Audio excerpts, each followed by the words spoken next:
নমস্কার, অষ্টমীর রান্নাঘরে আপনাদের স্বাগত। আবারও একটা নতুন রেসিপি নিয়ে চলে এসেছি, ফ্রাইড রাইস আর চিলি চিকেন। ঠিক অনুষ্ঠান বাড়ির মতনই ঝরঝরে ফ্রাইড রাইস কী করে বানাবেন বা খেতে কেমন হবে আপনারা ভাবছেন কী করে বানাবো। চলুন কী করে বানাচ্ছে সেটা দেখে নিন। আপনাদের মনে এটাও কোশ্চেন আসতে পারে যে আমরা ঘরে বানালে সব ভেঙে যায়, একটাও চাল ভাঙবে না, কী করে বানাচ্ছে দেখে নিন। প্রথমে আমি এখানে চিলি চিকেনের জন্য একটা ম্যারিনেশন করে নেবো। আমি এখানে 500 গ্রাম চিকেন নিয়েছি। চিকেনটা ভালো করে ধুয়ে ছোটো ছোটো কিউব করে কেটে জল ঝরিয়ে রেখে দিয়েছিলাম। এবার সেইটা নিয়েছি, সেইটা তার মধ্যে দিয়ে দিলাম 2 চামচ আদা রসুনের পেস্ট, হাফ চামচ ধনে গুঁড়ো, হাফ চামচ জিরে গুঁড়ো, 2 চামচ কর্নফ্লাওয়ার, হাফ চামচ দিয়েছি কাশ্মীর লঙ্কার গুঁড়ো, হাফ চামচ গোলমরিচের গুঁড়ো এবং 1 চামচ দিয়েছি ভিনিগার আর 2 চামচ সয়া সস এবং স্বাদ অনুযায়ী লবণ আর 1 চামচ দিয়েছি সর্ষের তেল। আপনারা এটা নাও দিতে পারেন, এটা আমার ওপিনিয়ন থেকে আমি দিয়েছি। আর একটা গোটা ডিমটা অবশ্যই দিবেন। আমরা এখানে জল অ্যাড করব না, এই ডিমের মধ্যেই সব পুরো ম্যারিনেশনটা মাখিয়ে নেব। ম্যারিনেশনটা ভালো করে মাখানোর পর আমি এটা 1 ঘন্টার জন্য ফ্রিজে নর্মাল টেম্পারেচার যে ফ্রিজ রেখে দেবো, ডিপ ফ্রিজে ঢোকাবো না, জমে যেতে পারে। ওটা নর্মালভাবে ফ্রিজে রেখে দেবো। আপনারা চাইলে নাও রাখতে পারেন, এমনি বাইরে রেখে দিতে পারেন। আমি একটা শুকনো লঙ্কা পেস্ট বানিয়ে নেবো। শুকনো লঙ্কাটা জলে ভালো করে ফুটিয়ে নেবো। নরম যখন হয়ে যাবে তখন জল থেকে গরম জল থেকে তুলে আমরা গ্রাইন্ডারে দিয়ে দেবো। আপনারা এখানে জলে অ্যাড করতে পারেন, 2 চামচ জল দিয়ে দিয়েছি। আমি ওই গরম জলে অ্যাড করেছি যাতে ভালো রকম পেস্টটা হয়ে যায়। দেখুন স্মুথলি একটা পেস্ট হয়ে গেছে। আর একটা আমরা সস বানাবো। সস বানানোর জন্য দিয়ে দেবো 4 থেকে 5 চামচ টমেটো সস, 2 থেকে 3 চামচ দেবো গ্রিন চিলি সস। আপনারা এখানে চাইলে রেড চিলি সসও ইউজ করতে পারেন। আর 2 চামচ দেবো ভিনিগার, 2 চামচ দেবো সয়া সস আর 2 চামচ দেবো ভিনিগার। ভিনিগারটা অবশ্যই অ্যাড করবেন, তাতে অনুষ্ঠান বাড়ির যে একটা ফ্লেভার, সেই ফ্লেভারটা অবশ্যই পেয়ে যাবেন। 1 ঘন্টা পর আমি ম্যারিনেশনটা ফ্রিজ থেকে বার করে এনে কয়েকটা কড়াই পরিমাণ মতন তেল দিয়ে দেবো। তেলটা প্রথমে হাই ফ্লেমে গরম করে নেব। গরম করার পর মিডিয়াম টু লো ফ্লেমে তেলটাকে রেখে একটা একটা করে ভেজে নেব। আমি সব একবারে ভাজবো না, একবারে ভাজলে কি হয়, মাংসের গায়ে যে কোটিংটা সেটা পুরোটাই নষ্ট হয়ে যাবে এবং খেতেও ভালো লাগবে না। আবার চিলি চিকেনটাও ঠিক মতো হবে না, মনপ্রতভাবে হবে না। তাই একটা একটা করে একটু ধৈর্য ধরে পকোড়ার মতন ভেজে নেবে। একবারে হয়তো নাও ভাজা যাবে। আমি এখানে 2 থেকে 3টে ব্যাচে ভেজে নিয়েছি পকোড়ার মতো লাল লালভাবে। মিডিয়াম টু লো ফ্লেমে, হাই ফ্লেমে ভাজবেন না, বাইরে কোটিংটা পুড়ে যেতে পারে কিন্তু মাংসটা সেদ্ধ হবে না। আমি মিডিয়াম টু লো ফ্লেমে ভেজে নিয়েছি। একে একে আমি সব ভেজে নেব।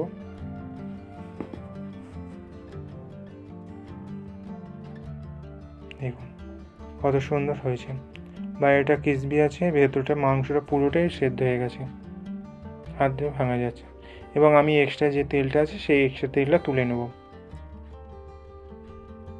এক্সট্রা আমি পরিমাণ মতো তেল নিয়ে নিয়েছি, তার মধ্যে দিয়ে দেবো 1 চামচ রসুন কুচি, 1 চামচ দিব আদা কুচি। আর আমি এখানে সবজির মধ্যে নিয়ে নিয়েছি পেঁয়াজ কালি, ক্যাপসিকাম, হলুদ, বেল পেপার, টমেটো, কাঁচা লঙ্কা, পেঁয়াজ। আমি এখানে পেঁয়াজ, ক্যাপসিকাম, টমেটো, হলুদ, বেল পেপার আমি এখানে কিউব করে কেটে নিয়েছি।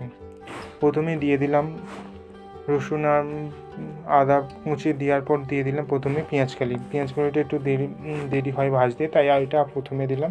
তারপর দিয়ে দিলাম যে শুকনো লঙ্কা পেস্টটা বানিয়েছিলাম, সেই শুকনো লঙ্কা পেস্টটা এখনই দিবেন, পরে দিলে শুকনো লঙ্কার যে গন্ধটা সেই গন্ধটা রয়ে যাবে।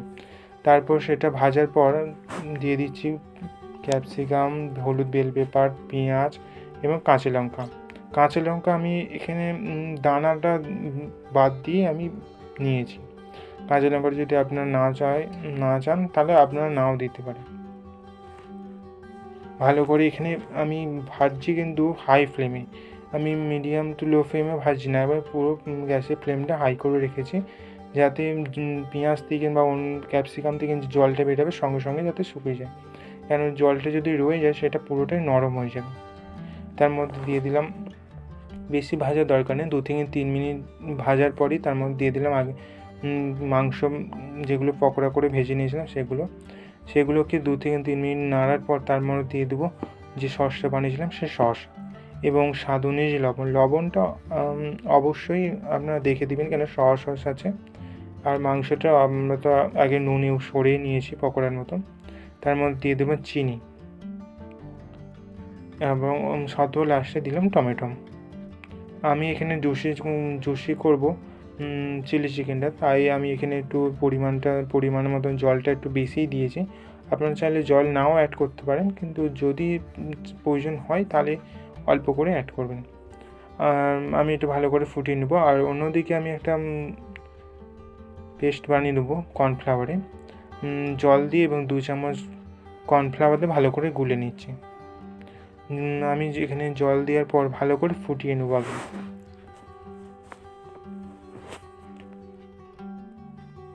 দেখুন ঝোলটা যেহেতু ফুটে গেছে, তাই আমি এর মধ্যে দিয়ে দিলাম কর্নফ্লাওয়ারগুলো। জলটা দেওয়ার পর সঙ্গে কর্নফ্লাওয়ার দেওয়ার সঙ্গে নাড়তে শুরু করবেন, নালে নিচে বসে গেলে ঠিক হবে না, আঠার ভাবটা হবে না। দেখুন এখন কতটা পাতলা ঝোল হয়ে আছে, দেখুন আমি এটা ফুটিয়ে নেওয়ার পর কতটা ঘন হয়ে যাবে। চিলি চিকেনটা রেডি। এবার ফ্রাইড রাইসের জন্য যে আমি সবজি ভাজবো, তার জন্য আমি যে তেলটা আমি যে তুলে রেখেছিলাম চিকেনের যে পকোড়াগুলো ভাজার জন্য যে এক্সট্রা তেলটা তুলে রেখেছিলাম, সেই তেলটা ইউজ করে নিচ্ছি। আমরা চাইলে এটা পুরোটা ঘিয়ে ভাজতে পারি, আমি ওই তেলটাই ইউজ করে নিচ্ছি। আমি এখানে নিয়েছি ক্যাপসিকাম, হলুদ বেল পেপার, পেঁয়াজকালি, বিনস, গাজর, ফুলকপি আর মটরশুঁটি। আর আমি এখানে ভেজে নেব প্রথমে ফুলকপি, তারপর ফুলকপিটা হালকা ভাজার পর তারপর দিয়ে দেবো পেঁয়াজকালি। যেগুলো ভাজতে দেরি হবে সেগুলো আমি আগে দিয়ে দিচ্ছি, এবং এখানে দিয়ে দিলাম ক্যাপসিকাম আর হলুদ বেল পেপার। আমি কিন্তু এখন এখানে ভাজার মধ্যে নুন অ্যাড করিনি, নুনটা আমি সবার শেষে অ্যাড করব।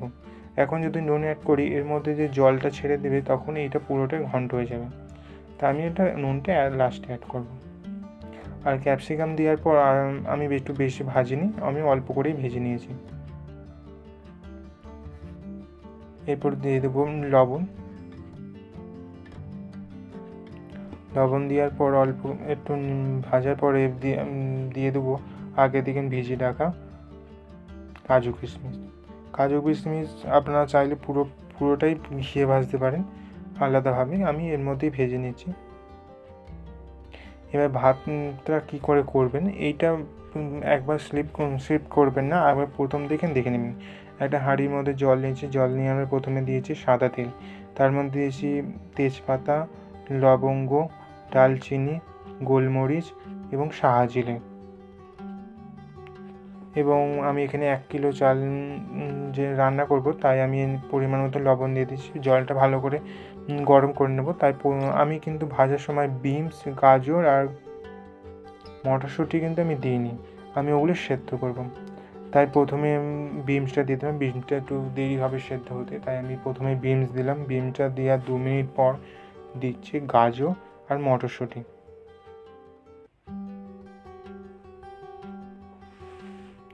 গাজরের মটরশুঁটি দিয়ে আবারও হাঁড়ির ঢাকা চাপা দিয়ে আমি একটু সেদ্ধ করে নেব 2 মিনিটের জন্য।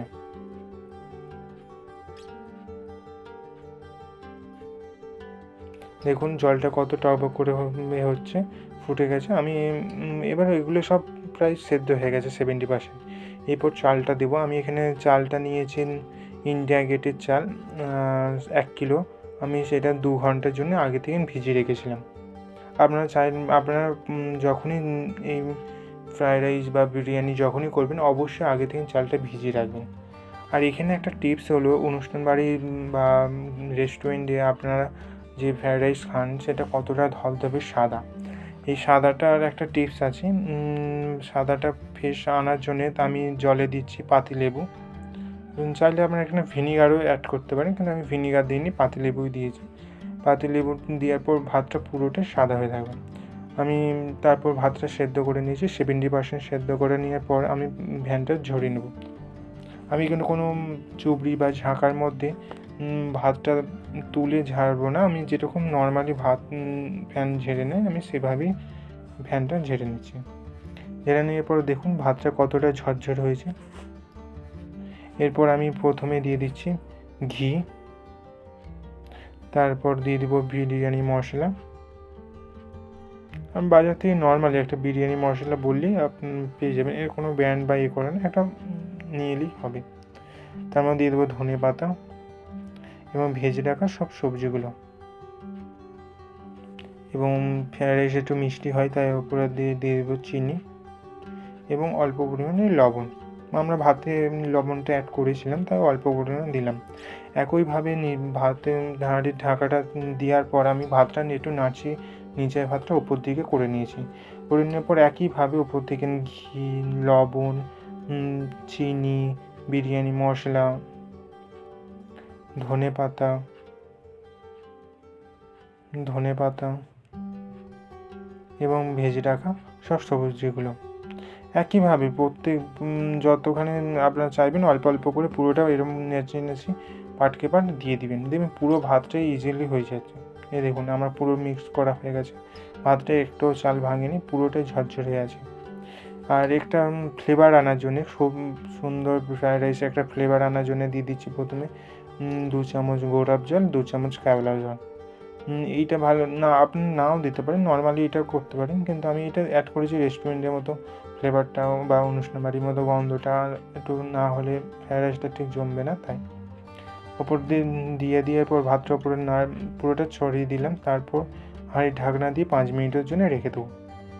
পুরোটাই রেডি। এরপর সার্ভ করুন।